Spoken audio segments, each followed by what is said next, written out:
नमस्कार दोस्तों। आज मैं कॉम्प्लीमेंट्री सीरीज का अगला वीडियो लेकर आपके सामने हाजिर हूं।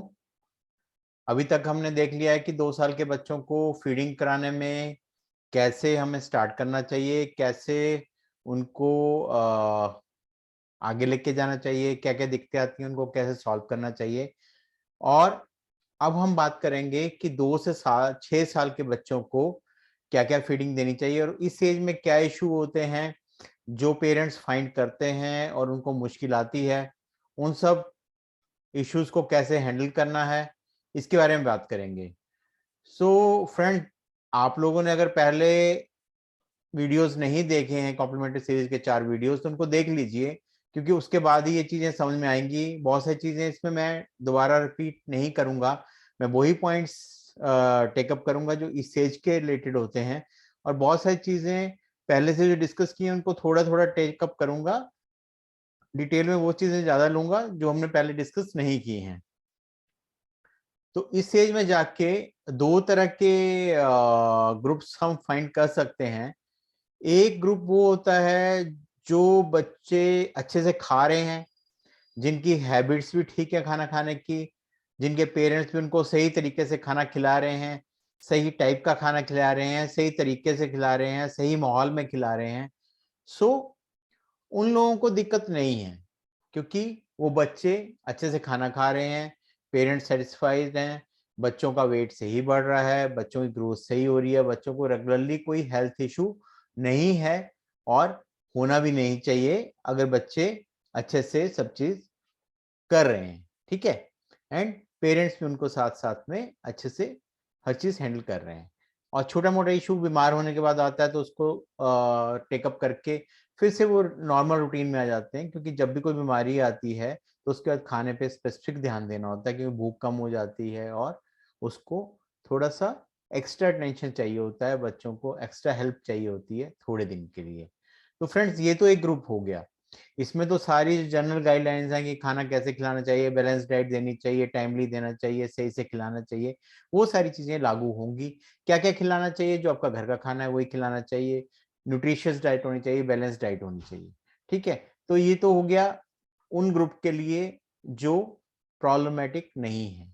लेकिन बहुत सारे ऐसे पेरेंट्स आते हैं, और आजकल ये फ्रिक्वेंसी बढ़ गई है, जिनमें या तो हैबिट बनी ही नहीं है खाना खाने की, या रॉन्ग हैबिट्स हैं, या खाने का जो कंटेंट है वो सही नहीं है, या खाने का तरीका सही नहीं है, या उसके साथ आप जो हेल्प ले रहे हैं वो सही नहीं है। सो इन पॉइंट्स पे हम बात करेंगे। सो 2 से 6 साल का बच्चा अपने आप खाने के लिए एलिजिबल होता है, अपने हाथ से खाना खा सकता है और खाना चाहिए, क्योंकि जो बच्चा अपने हाथ से खाना खाएगा खाने को एंजॉय करेगा। ठीक है, खाने का मजा लेगा, और वो खाना उसकी हेल्थ को ज्यादा इंप्रूव करेगा, क्योंकि जो खाना हम खाते हैं उसके साथ साथ हमारी इमोशनल वाइब्रेशंस भी जाती हैं। और जहाँ रिस्पॉन्सिवनेस पेरेंट की सही होगी, वो पॉजिटिव रिस्पॉन्स के साथ उनको हैंडल करेंगे, वहां वो बच्चे ज्यादा मजा लेते हैं। इन बातों को हम थोड़ा बहुत पहले डिस्कस कर चुके हैं। ठीक है, सो टाइमिंग। सो एक 2 से 6 साल के बच्चे को टाइमिंग कितनी बार खाना देना है, तो लगभग 3 से 4 बार खाना देना होता है। बच्चे यूजली अपने आप मांग लेते हैं, लेकिन जो फसी ईटर होते हैं, या जिनको भूख नहीं लगती है, जिनका एपेटाइट कम होती है, या कोई उनको रेगुलर हेल्थ इश्यू रहते हैं, तो इस तरह के बच्चे खाना नहीं मांगेंगे। उनको आपको टाइमली खाना देना है, प्रेफरेबली जो आपका खुद का खाने का टाइम है, फैमिली खाना का टाइम है, उसमें आपने खाना जरूर देना है बच्चे को, उसमें बिठाना जरूर है, उस माहौल में बिठाना जरूर है, वहाँ प्लेट जरूर लगानी है बच्चे की, सो दैट कि उसको पता चले ये खाना खाने का टाइम होता है, इस तरह सारे लोग खाना खाते हैं और ये खाना खाते हैं। इसके अलावा जहां आपको एक्स्ट्रा चीज देनी है या बीच में उसको स्नैक्स देने हैं, तो वहां पे आप इसको बीच में फ्रूट दे सकते हैं, बीच में आप ड्राई फ्रूट दे सकते हैं, या कुछ ऐसी चीजें दे सकते हैं जिसमें कि अच्छा न्यूट्रिशियस चीज होती है, जैसे मखाना हो गया, ठीक है, या चिवड़ा हो गया, है ना। और जो दिक्कत वाली चीजें होती हैं कि टाइमिंग अगर आज किसी टाइम खिला रहे हैं, कल किसी टाइम खिला रहे हैं, परसों किसी टाइम खिला रहे हैं, तो वो बड़ा प्रॉब्लमेटिक होता है। सो इसलिए प्रेफरेबली अगर 10 बजे खाना खाते हैं तो 9:30 से 10:30 के बीच में खाना हो जाना चाहिए। 1:30 बजे खाना खाते हैं तो 1 से 2, मतलब आधे घंटा ऊपर नीचे चल सकता है, बायोलॉजिकल क्लॉक वैसे एडजस्ट करती है। और एक चीज और भी होती है कि बच्चा 3 में से 2 खाने अच्छे से खाएगा, एक खाना नहीं खाएगा, कभी कभी खाने के टाइम पे सो जाएगा, तो वो सारे इश्यूज भी आते हैं, वो आपको साथ के साथ डील करने हैं, लेकिन उससे फ्रस्ट्रेट नहीं होना है। अगर पूरे महीने में बच्चा 2 खाने अच्छे से खा रहा है और बाकी खाने थोड़ा सा कम खा रहा है, तो उसमें फ्रस्ट्रेट नहीं होना है। आपने देखना कि आप न्यूट्रिशियस डाइट, एक अप्रोप्रिएट कैलोरीज उसको दे पाए। ठीक है। अब प्रॉब्लम कहाँ आती है? जहां कि बच्चा खाना ही नहीं खा रहा है, फिर उसको आप चेक कराइए, देखिए कोई प्रॉब्लम तो नहीं है, बच्चे को खून की कमी तो नहीं है, अनीमिक होगा तो भूख कम हो जाएगी, या रेगुलरली बीमार रहता है तो कमी। तो उस केस में एपेटाइजर, विटामिन जिसकी भी जरूरत होगी, डॉक्टर अपने टेस्ट के हिसाब से दे देगा। आई बात समझ में? जरूरी नहीं कि फर्स्ट ईटर सिर्फ डाइट की वजह से ही हो या आदतों की वजह से ही हो, वो एक्चुअली में प्रॉब्लम में हो सकता है। उसको आपको चेक कराना जरूरी है, सलाह लेनी जरूरी है, काउंसलिंग लेना जरूरी है ना? काउंसलिंग ले सकते हैं, जैसे मेरे वीडियोस देख सकते हैं, यहाँ पे आप सलाह मांग सकते हैं, कुछ थोड़ी बहुत सलाह जो मैं नोटिफिकेशन मैसेज में आता है वहाँ पे मैं गाइड कर देता हूँ। स्पेसिफिक किसी को 1 से 1 चाहिए होगी तो उसके लिए अभी तक मेरे पास टाइम नहीं है, बट ग्रुप काउंसलिंग कुछ ऐसा आने वाले टाइम में डिवाइस कर सकते हैं। ठीक है। लेकिन आप अपने डॉक्टर के पास जा सकते हैं, अपने वहाँ पे डॉक्टर हैं जो डाइटिशियन हैं, उनकी सलाह ले सकते हैं। तो चेक कराना जरूरी होता है कुछ केस में जहाँ बिल्कुल ही फर्स्ट ईटिंग है, बिल्कुल खाना नहीं खाते, क्योंकि अदरवाइज बच्चा आपका कमजोर होगा, इम्यूनिटी डाउन होगी और बच्चे के लिए प्रॉब्लम हो जाएगी। सेकेंड चीज, टाइप ऑफ डाइट, क्या क्या देना है, क्या क्या नहीं देना है। अगर डाइट की टाइप सही नहीं होगी, मीन्स कि आप घर का खाना दीजिए, जो दाल रोटी चावल आप खाते हैं वो खिलाइए। ठीक है। जो सब्जी खाते हैं वो खिलाइए, आदत डालिए, हर चीज खाने की आदत डालिए। थोड़ा खाएगा, थोड़ा थूकेगा, थोड़ा पसंद करेगा, थोड़ा नहीं करेगा, वो अलाउड है। ठीक है। लेकिन उसकी वजह से वो चीज नहीं देनी, ऐसा नहीं करना। सब चीज उसको टेस्ट करानी है, मौका देना है। किसी एक खाने को कि ये बच्चा खाता ही नहीं है, कम से कम 10-15 बार तो दिया होना चाहिए। साइंटिफिकली वो कहते हैं कि 8 बार तो कम से कम एक चीज ट्राई की होनी चाहिए आपने, है ना? सो और जो चीज आप खाएंगे नेचुरली धीरे धीरे आपको देख के बच्चों को आदत है। सेकेंड, पैकेट के जो भी फूड्स होते हैं, मीन जंक फूड जितना भी होता है वो फ्लेवर्ड होता है, एक्स्ट्रा फ्लेवर्ड होता है, एक्स्ट्रा शुगर होती है, एक्स्ट्रा सॉल्ट होता है। पैकेट वाले जूस जिनको आप जूस समझते हैं वो शुगरी ड्रिंक होते हैं। तो उन सब चीजों को नहीं देना है, प्रेफरेबली नहीं देना है। और जब भी कहीं आप पार्टी में जाते हैं, सोशल गैदरिंग में जाते हैं, आपके घर कोई आता है तो कुछ ना कुछ ऐसा अवेलेबल होता है, कम से कम देने की कोशिश करिए। पार्टी में गए तो वहाँ फ्रूट सेक्शन होता है, पहले फ्रूट खिला दीजिए बच्चे को, या घर से ही कुछ खिला के लेके जाइए, सो दैट कि वो उन चीजों को उतना ना खाए जहां से आदतें बिगड़े। ठीक है। घर में ऐसी चीजें रोज ना दें, ना रखें, तो एक्सेसिबिलिटी नहीं होगी तो वो नहीं खाएगा, है ना? जो चीज एक्सेसिबल होगी, इजिली एक्सेसिबल होगी, बच्चे के हाथ में पड़ेगी, बच्चे के सामने दिखेगी, वो चीज वो ज्यादा खाएगा। तो ये कुछ तरीके हैं जो डिवाइस कर सकते हैं कि टाइप ऑफ डाइट आपको कैसा देना है। अगर बच्चा बना हुआ खाना नहीं खाता है तो आप चिवड़ा दे सकते हैं, मूंगफली दे सकते हैं, भुने हुए चने दे सकते हैं, भुना हुआ गेहूं दे सकते हैं, भुना हुआ अनाज कोई भी खिला सकते हैं, भुनी हुई दाल वगैरह सब मिल जाता है। ठीक है। खुद भून सकते हैं। और डिफरेंट चीजें ट्राई कर सकते हैं, हलवा दे सकते हैं, पूड़ी दे सकते हैं, आप उसको डोसा दे सकते हैं, चिल्ला दे सकते हैं, इडली दे सकते हैं। ठीक है। सब्जी किसी भी तरह की बना सकते हैं, और ये भी फोर्स नहीं करना है कि सब्जी और चपाती वो इकट्ठी खाए, दाल और चावल इकट्ठे खाए, क्योंकि इस उम्र के बच्चे बहुत सारी चीजें ट्राई करते हैं। वो सूखे चावल खाना चाहेंगे, वो सिर्फ दाल ही पीना चाहेंगे, सिर्फ सब्जी खाना चाहेंगे। तो थोड़ा मौका दीजिए, लेकिन जो भी खा रहा है रिस्पॉन्सिबल रखिए, खुश होइए। खाना खाते वक्त डांटिए मत, गुस्सा मत करिए, फोर्स मत करिए। उन चीजों से खाना बच्चा खाना छोड़ देता है, क्योंकि खाने का टाइम अगर उसके लिए टॉर्चर टाइम हो गया, है ना, डांट का टाइम हो गया, तो वो खाने के साथ एक नफरत सी पैदा हो जाती है। ठीक है। तो टाइप ऑफ डाइट में न्यूट्रिशियस फूड देना है, हेल्दी फूड देना है, घर का खाना देना है, प्रेफरेबली बाहर की चीजें अवॉइड करनी है, पैक्ड फूड अवॉइड करना है। जो भी जितना भी पैक्ड फूड होता है, जंक फूड जिसको हम कहते हैं, उसको नहीं देना। उसके ऊपर पूरी गाइडलाइंस हैं, वो गाइडलाइंस वाले वीडियो सेक्शन में आएगा, तो वहां पे आप बाद में सर्च कर सकते हैं, आईएपी की वेबसाइट पे जाके गाइडलाइंस पढ़ सकते हैं। ठीक है फ्रेंड्स। अब तीसरी चीज जो इस एज में प्रॉब्लम आ रही है वो है मोबाइल की।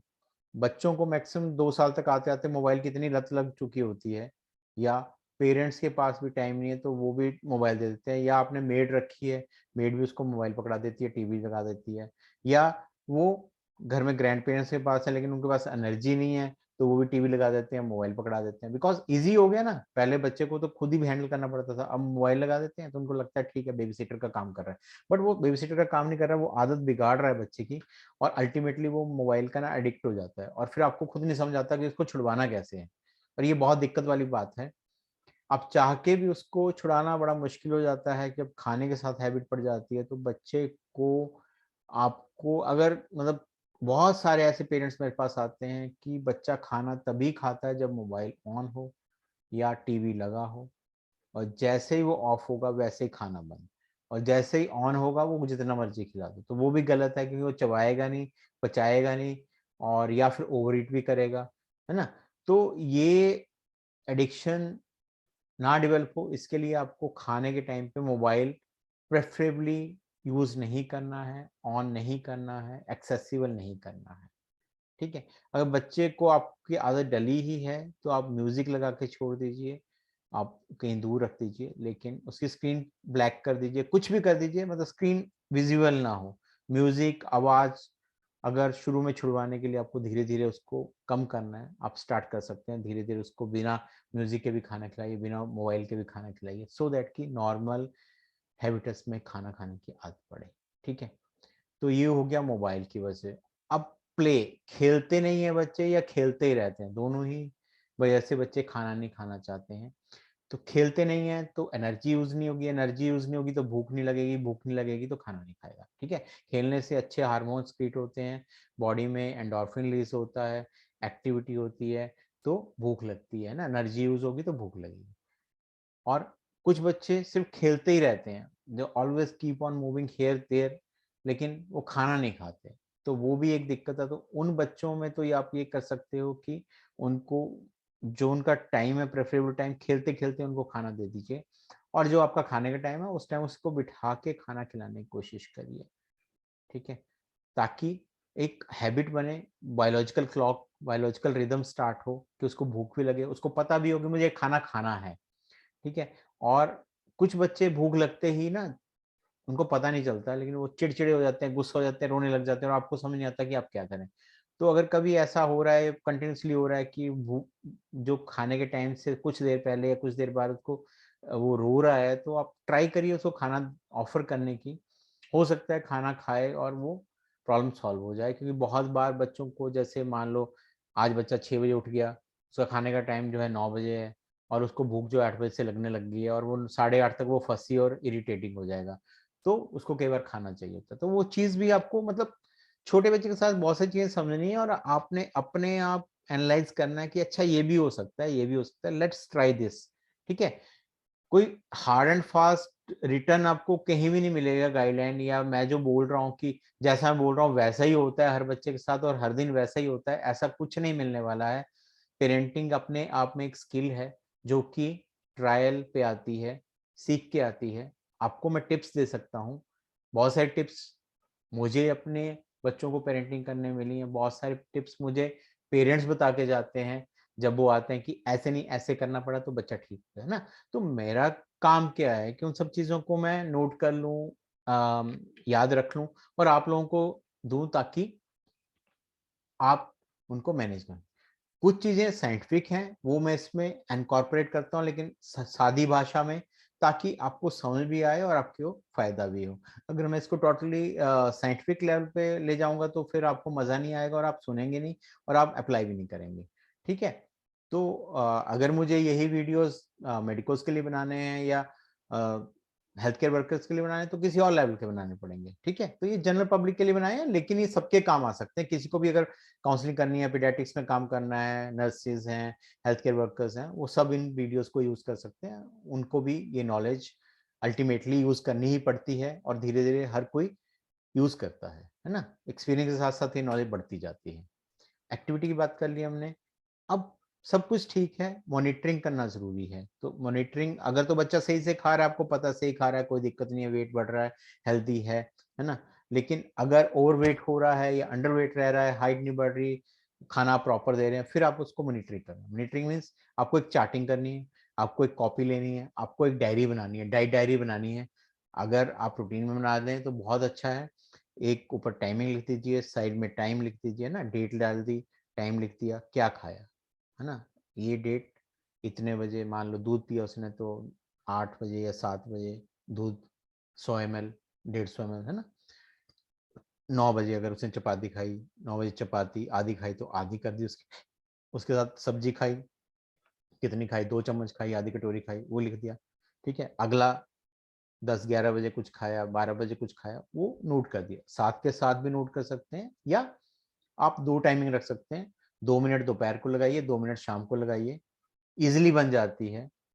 जितने भी फर्स्ट ईटर होते हैं उनको, पेरेंट्स को मैं गाइड करता हूँ ये डायरी बनाने के लिए, लेकिन ध्यान से सुनिएगा, गाइड करता हूँ मैं बनाने के लिए।